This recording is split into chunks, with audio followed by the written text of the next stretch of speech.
Pembicaraan sudah berakhir, kelas telah dibubarkan dan para siswa telah meninggalkan ruangan kelas.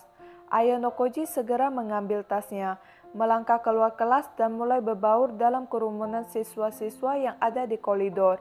Meskipun masalahnya sudah selesai, tapi sepertinya situasi tidak sesederhana itu. Ayanokoji sadar jika ada yang mengikutinya dari belakang. Tanpa perlu menoleh ke arah belakang, Ayanokoji tahu mereka adalah anggota dari kelompok Ayanokoji. Di antara mereka, Ayanokoji dapat mendengar langkah kaki yang terdengar intens. Tanpa perlu berpikir keras, Ayanokoji mengetahui seberapa besar rasa frustasi Keisei. Ayanokoji berusaha berpura-pura untuk tidak menyadarinya dan melanjutkan perjalanannya.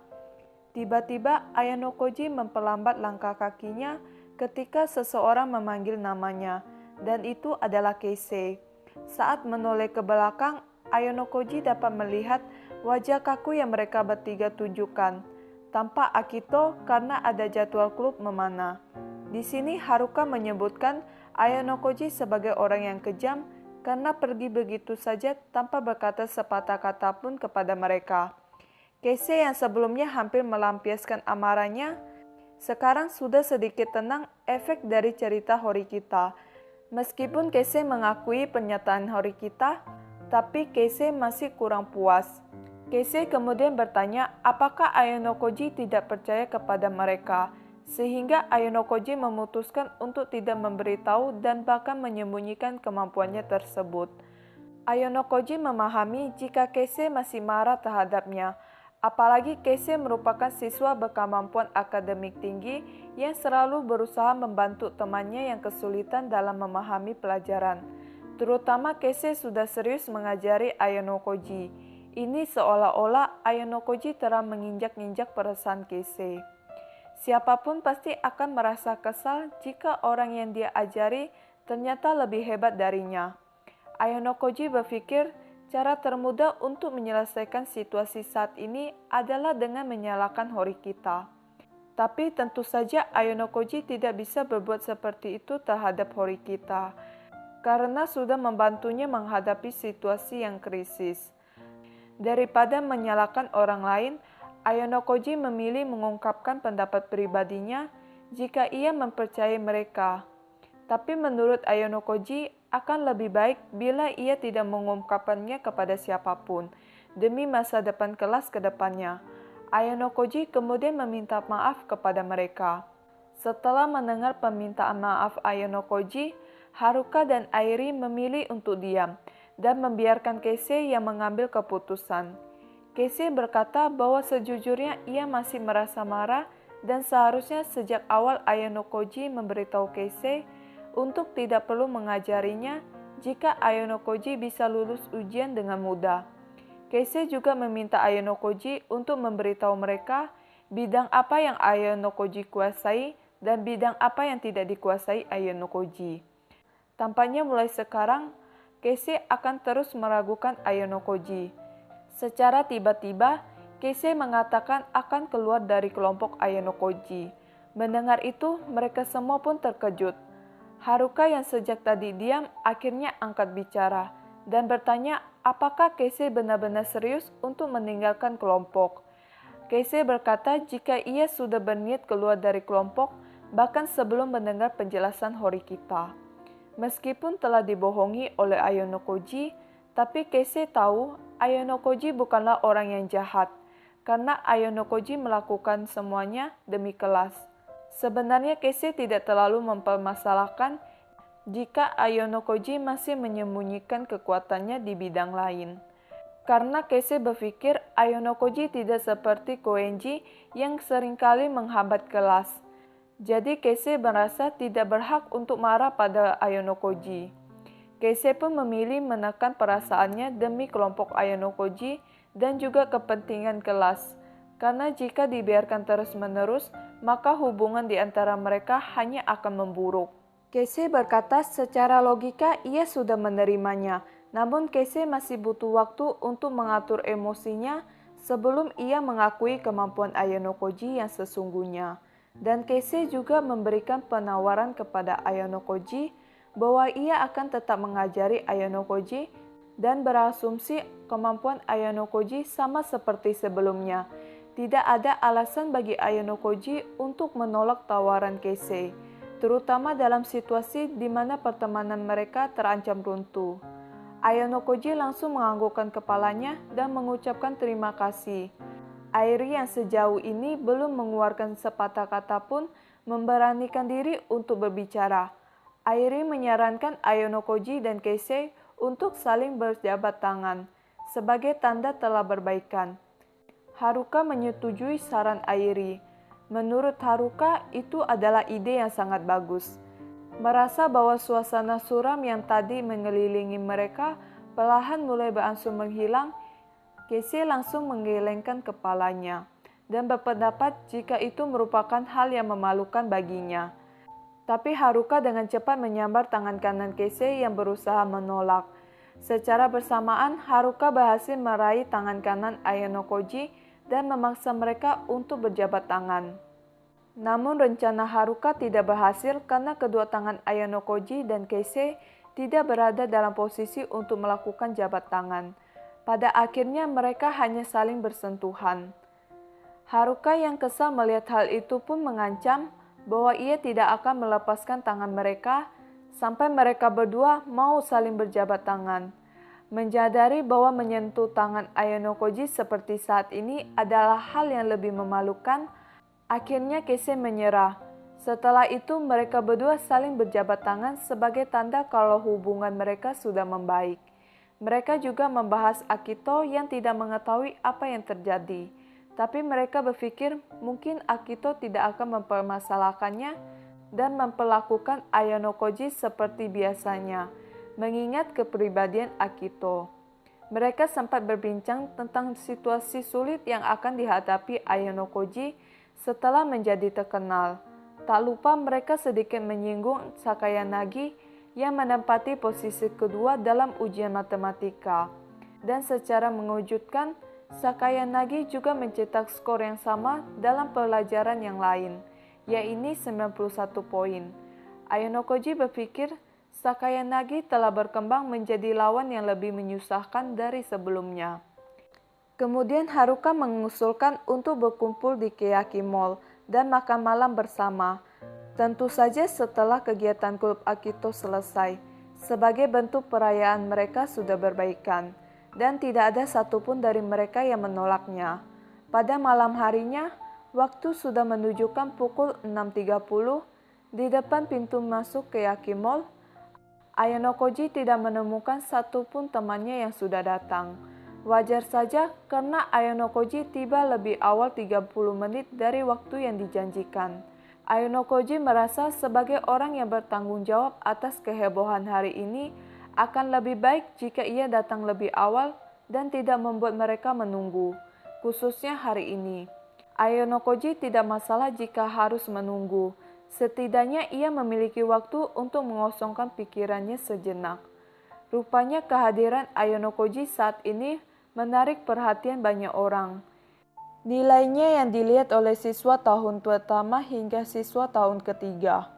Melalui OAA, membuat Ayano Koji terlihat menonjol. Ayano Koji khawatir untuk sementara waktu ia harus terbiasa dengan tatapan penasaran mereka.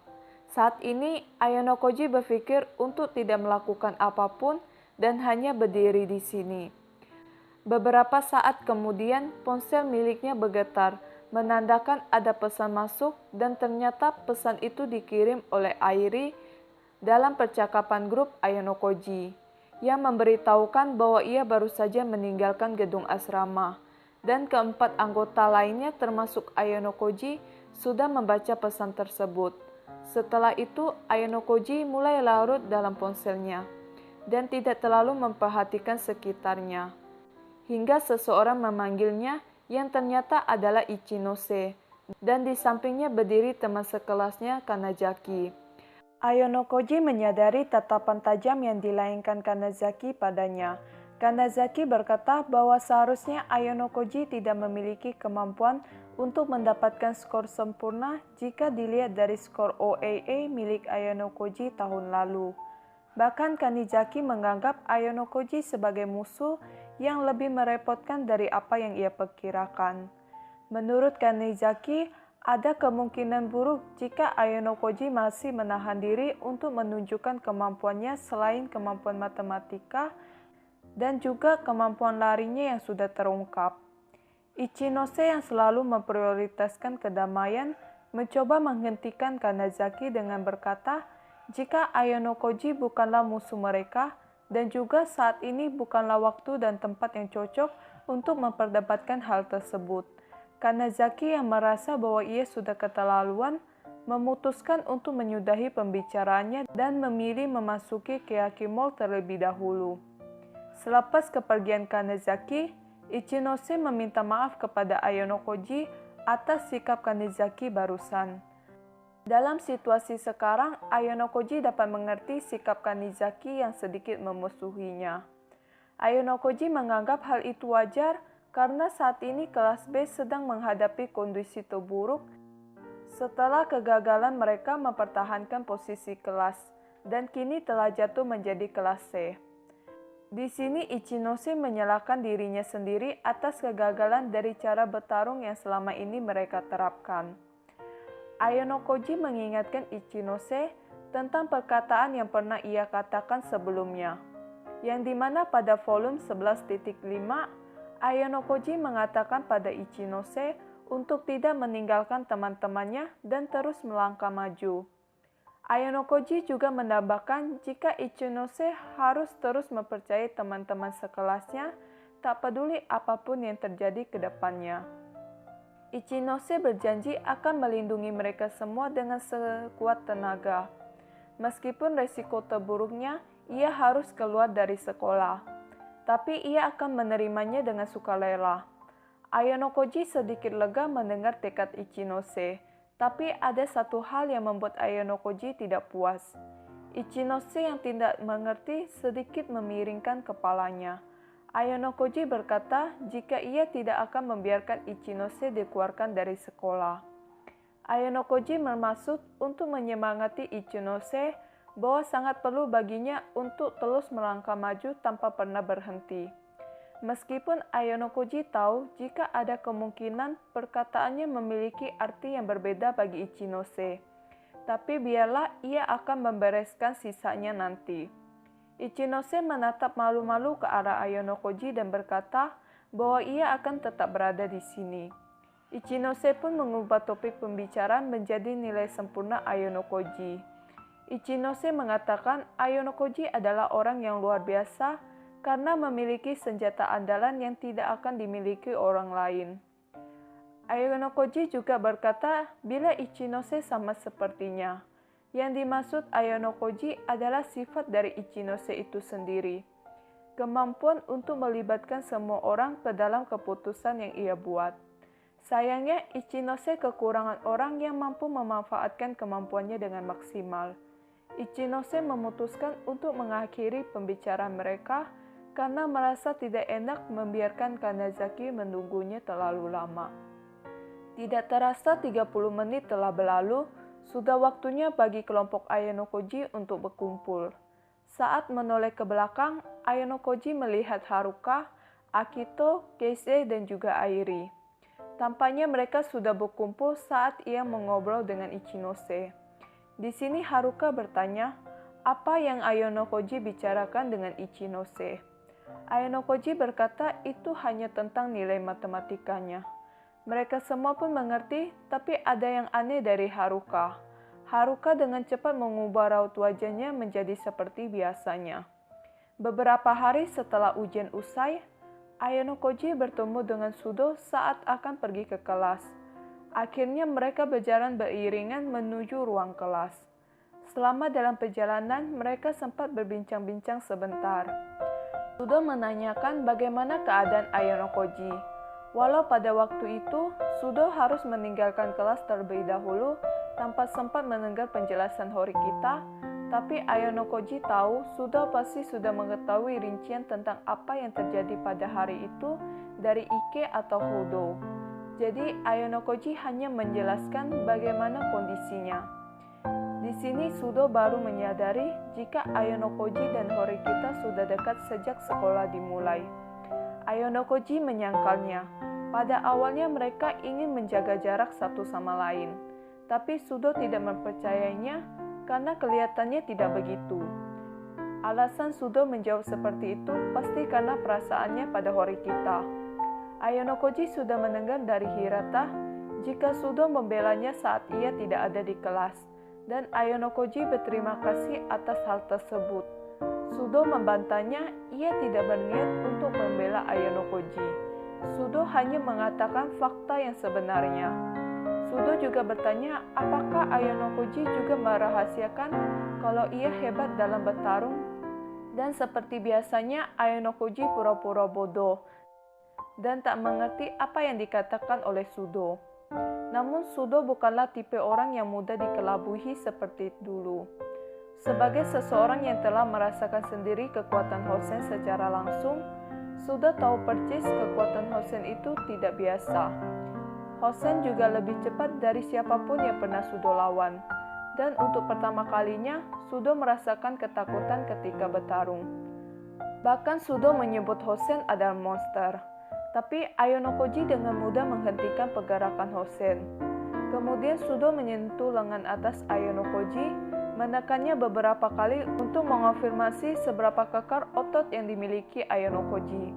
Sudo sudah merasa ada yang aneh sejak tahun lalu ketika ia melihat Ayonokoji di kolam renang, yang dimana memperlihatkan tubuh Ayonokoji yang berotot. Padahal Ayonokoji tidak bergabung dalam klub apapun, dan Sudo sangat yakin jika bentuk tubuh seperti itu tidak akan bisa didapatkan tanpa latihan yang keras. Ayonokoji berpikir tidak ada yang bisa ia lakukan untuk menyangkal pendapat Sudo. Sudo juga membahas tentang kegiatan festival olahraga yang dimana mereka diminta untuk mengukur kekuatan genggaman, dan Ayonokoji berhasil mendapati posisi kedua setelah Sudo dengan nilai 60. Sudo tahu saat melakukan itu Ayonokoji sengaja menahan diri. Di sini Sudo penasaran seberapa kuat cengkraman Ayonokoji jika ia mengeluarkan semua kekuatan yang dimilikinya. Ayonokoji menjawab bahwa ia tidak tahu. Tapi Sudo tidak mempercayai perkataan Ayonokoji karena pengukuran semacam itu sering mereka jalani sewaktu SD dan SMP. Kali ini Ayonokoji tidak berbohong. Ia benar-benar tidak mengingatnya. Selama di wet room, mereka secara teratur dinilai kemampuan fisiknya. Namun hanya para inspektur yang mengetahuinya, dan mereka tidak akan repot-repot memberitahukan hasilnya kepada para siswa. Anak-anak di wet room sendiri pun tidak tertarik dengan angka yang terus berubah naik turun setiap harinya. Ayonokoji mengakui ia masih melatih tubuhnya secara teratur. Walau begitu, kemampuan fisiknya sendiri sedikit berkurang dibandingkan saat ia masih di wet room. Melihat Ayonokoji yang tidak bisa menjawab pertanyaannya, Sudo meminta Ayonokoji untuk melupakan pertanyaannya barusan. Tampaknya Sudo sudah mulai dapat menganalisis situasi sama halnya dengan Keisei. Sudo berkata Ayonokoji adalah orang yang luar biasa. Ayonokoji menanyakan apakah Sudo tidak marah kepadanya seperti yang lainnya karena menyembunyikan kekuatannya. Pada awalnya Sudo juga merasa kesal sama seperti Keisei. Tapi Sudo paham jika Ayonokoji tidak ingin menonjolkan dirinya. Sudo berpendapat tidak peduli seberapa hebat Ayonokoji, ia tidak akan kalah jika dalam hal basket. Tentu saja Ayonokoji tidak membantahnya. Bahkan jika Ayonokoji pernah bermain basket beberapa kali, hasilnya sudah jelas, ia tidak punya kesempatan untuk menang. Mereka berdua saling berbincang satu sama lain dalam suasana hati yang lebih baik dari sebelumnya. Di sini Sudo berjanji tidak akan memberitahu siapapun tentang masalah Hosen. Dalam hati, Ayonokoji sangat berterima kasih kepada Sudo. Sebenarnya Ayonokoji berniat meminta Horikita untuk menyuruh Sudo tutup mulut, karena Sudo adalah salah satu saksi mata ketika Hosen menyerangnya. Kemudian Sudo berkata jika ia tidak mempermasalahkan bila Ayonokoji dan Horikita berpacaran. Tapi Sudo tidak akan memaafkan Ayonokoji jika dia menyembunyikan hubungannya dengan Horikita. Ayonokoji membantah jika ia berpacaran dengan Horikita, dan bila hal tersebut terjadi, Ayonokoji akan segera memberitahu Sudo. Terlihat dari raut wajah Sudo yang menunjukkan ekspresi antara ikhlas dengan tidak. Mungkin ini terdengar agak jahat sebagai orang yang sempat berteman baik dengan Yamauchi. Sudo merasa senang jika bukan Ayonokoji yang dikeluarkan saat ujian pemungutan suara. Sudo berpikir Ayonokoji adalah orang yang mereka butuhkan untuk naik menjadi kelas A. Setelah mengatakan itu, Sudo pun menuju ruangan kelas. Ayonokoji tidak menyangka kalau ia akan mendapatkan penilaian seperti itu dari Sudo. Sayangnya, Ayonokoji tidak beranggapan seperti itu.